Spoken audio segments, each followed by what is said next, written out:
تو اس سے پتہ چلتا ہے کہ ایمان بننا ایک الگ چیز ہے، اس کی کیفیات بننا ایک الگ چیز ہے.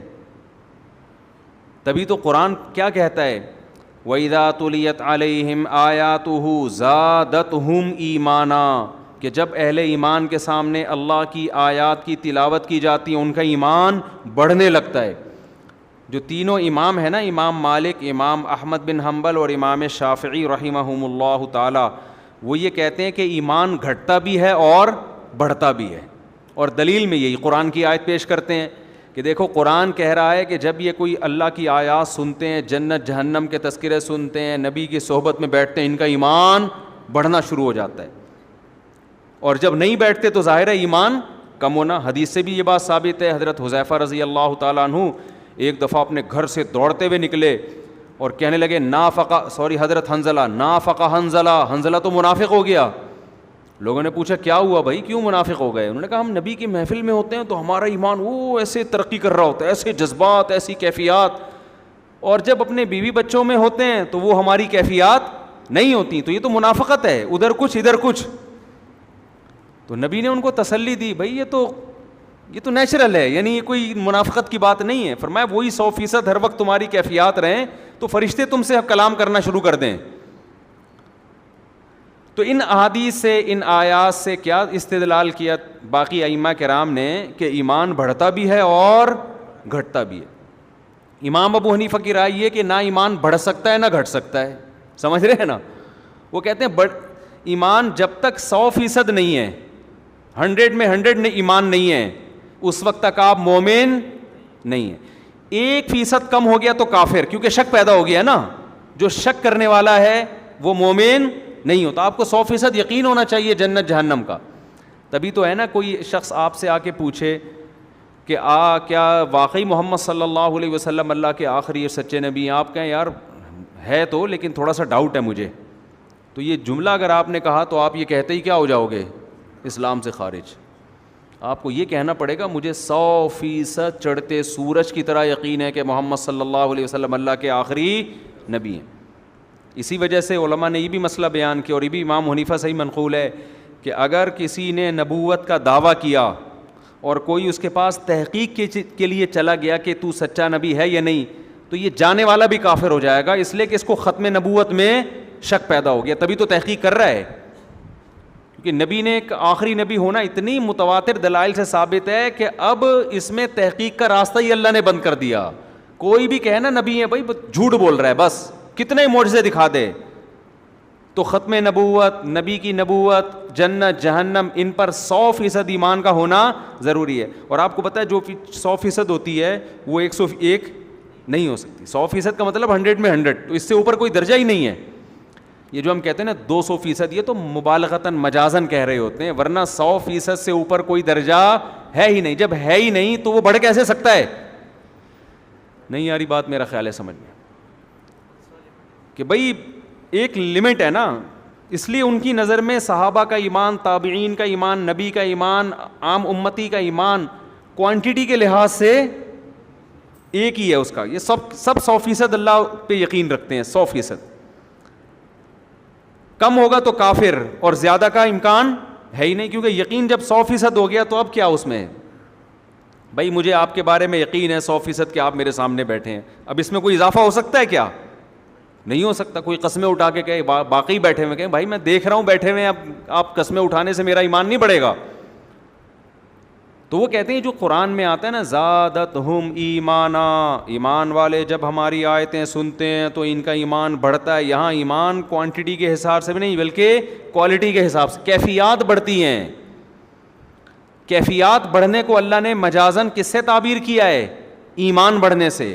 کیفیات بڑھتی ہیں. وہ کیفیات یہی ہیں کہ آپ کو جب کوئی خبر ملتی ہے وہ کیفیات نہیں بنتی، لیکن جب اس خبر کو اپنی آنکھوں سے دیکھتے ہو تو آپ کی کیفیات چینج ہو جائے. آپ کو پتہ چلا کہ فلاں جگہ پہ ڈاکو نے ایک بندے کو قتل کیا ہے اور وہ جس کو مارا ہے وہ ایسے تڑپ رہا ہے، پورا منظر کھینچ دے، وہ خوف نہیں پیدا ہوگا، حالانکہ 100% یقین ہے کہ صحیح کہہ رہا ہے. لیکن اگر آپ کے سامنے کیا ہو اور آپ اس بندے کو تڑپتا ہوا دیکھ رہے ہو تو پھر آپ کی کیفیات الگ ہوتی ہیں. تو تو صحابہ کہتے ہیں ہم جب پیغمبر کی محفل میں بیٹھتے تھے تو ہمیں ایسا لگتا تھا جنت جہنم کو اپنی آنکھوں سے دیکھ رہے ہیں. الگ کیفیات ہوتی تھیں. گھر گئے, بیوی بچوں میں مشغول ہو گئے تو وہ کیفیات کیا ہو جاتی تھیں؟ چینج. تو اس سے صاف پتہ چلتا ہے کہ موٹیویشن کے لیے, عمل کا جذبہ پیدا کرنے کے لیے اللہ اور اس کے وجود پر یقین یا جنت جہنم پہ یقین کافی نہیں ہے. وہ کیفیات پیدا کرنی پڑیں گی کہ جنت کی لالچ پیدا ہو جائے, رال ٹپکنا شروع ہو جائے, دل کی دھڑکن تیز ہو جائے, اور جہنم کا ایسا خوف ہو کہ دل کپ کپانے لگے. پھر عمل ہوگا. جیسے گلی کے نکڑ پہ کھڑے ہیں, شارٹ کٹ راستہ ہے, لمبے سے گھوم کے جانا بڑا مشکل لگ رہا ہے, ادھر ٹھا ٹھا کی آواز آئی اور اب لمبے والے راستے سے چل کے نہیں بلکہ بھاگ کے جا رہا ہے. ٹھیک ہے نا. کیفیات ایسی بن گئی کہ بھائی یہ کیا ہو رہا ہے. جو لوگ جاگنگ نہیں کرتے نا ان کو میں یہی طریقہ بتاتا ہوں. وہ کہتے ہیں یار ہم سے صبح بھاگا نہیں جاتا ہے, چلا نہیں جاتا. میں کہتا ہوں کتا پیچھے چھوڑ لو 2-3 دن کے لیے. 2-3 دن کے لیے کیا چھوڑ لو, کتے سے آگے بھاگو, کتا پن دکھاؤ کتے کے آگے تھوڑے سا نا. تو جب خود بخود بھاگو گے تو وہ ایک دم حوصلہ ملے گا, بھاگنا شروع کر دو گے. تو اب یہ کیفیات کیسے پیدا ہوں, سمجھ رہے ہیں. ہم جو زیادہ تر بیان کرتے ہیں نظریاتی اصلاح پہ کرتے ہیں. نظریے کی اصلاح پہ کرتا ہوں نا میں کہ بھئی اللہ پہ ایمان, وہ جو آج کل ایتھیسٹ لوگوں نے الٹے پٹانگ اعتراضات کیے ہوئے ہیں ان کے جواب کافی نہیں ہیں. ان کے جواب کے بعد بھی بات نہیں بنتی. کوئی یقین ہو جائے گا ہاں بھئی جنت برحق ہے, جہنم برحق ہے, لیکن وہی ہے کہ یار ابھی صبح اٹھنا اتنی ٹینشن, ہو سکتا ہے ہم جنت میں ویسے ہی چلے جائیں. جیسے ہو سکتا ہے گٹر کا ڈھکن کھلا ہوا ہے, ہو سکتا ہے میں نہ گروں, ضروری تھوڑی ہے کہ میں گروں وہیں پہ. کیا خیال ہے میں ٹاپ کے چلا جاؤں گا, گریں گے تو دیکھیں گے. بعض لوگ ایسے بھی کہہ رہے ہوتے ہیں. ایک آدمی کو میں نے کہا بھائی آپ پیشاب میں احتیاط نہیں کرتے چھینٹوں ان چیزوں سے, یا آپ کو جو ہے نا تو یہ تو عذاب قبر ہے. اس نے کہا یار قبر آئے گی تو دیکھیں گے یار, ہو سکتا ہے بخش دے اللہ تعالیٰ. ابھی دیکھا نہیں ہے نا عذاب قبر, اس لیے کیا کہہ رہا ہے یار ہو سکتا ہے اللہ کوئی نیکی کام آ جائے, اللہ بخش دے.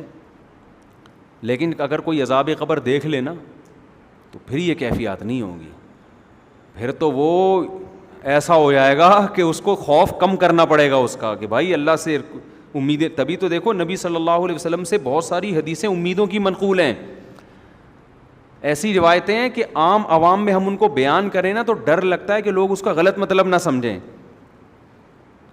مثال کے طور پر ایک حدیث میں آتا ہے رسول اللہ صلی اللہ علیہ وسلم نے صحابہ سے فرمایا اگر تم سب لوگ گناہ بالکل چھوڑ دو, کبھی کسی سے گناہ ہو ہی نہیں, کوئی غلطی نہیں ہوتی کسی سے, اللہ تمہیں ختم کر دے گا, مار دے گا ایسی قوم کو. اللہ ایسی قوم پیدا کرے گا جس سے گناہ ہو, پھر وہ اللہ سے توبہ کریں. اللہ کو توبہ پسند ہے. صحیح حدیث ہے. اب اگر صرف آپ اتنی حدیث پبلک کے سامنے بیان کر دیں تو اس سے تو لوگوں کو گناہ پہ جرت ہوگی کہ نہیں ہوگی. لوگ کہیں گے یار ہم خام خواہ میں بچ رہے ہیں, بلا وجہ گناہ کر لیں گے پھر توبہ کر لیں گے, کیونکہ اللہ کو گناہ سے بچنے والے بالکل بھی پسند. کیا خیال ہے, اللہ تو کہہ رہا ہے گناہ سے بالکل بچو گے تو میں تو مار کے ختم کر دوں گا, ایسے لوگ مجھے چاہیے ہی نہیں.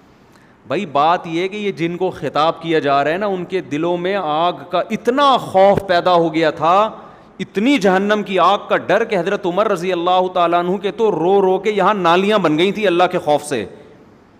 یہ لوگ آپ کے سامنے بیٹھے تھے, اتنا خوف کا غلبہ تھا حضرت عمر میں. وہ کہتے تھے کہ قیامت کے دن اللہ مجھے جنت نہ دے, بس میرے گناہ معاف کر دے میری نیکیوں کے بدلے, تو بس مجھے یہ بھی قبول ہے, مجھے ڈر ہے کہ میں پکڑا نہ جاؤں کہیں. حضرت ابو بکر پہ ایسا خوف کا غلبہ, گھاس کا تنکا اٹھا کے کہتے کاش میں گھاس کا تنکا ہوتا, میں مٹی ہوتا, انسان نہ بنتا تاکہ حساب نہ ہوتا. ایسا ان کے دماغوں پہ ایک حساب کتاب کا خوف مسلط تھا.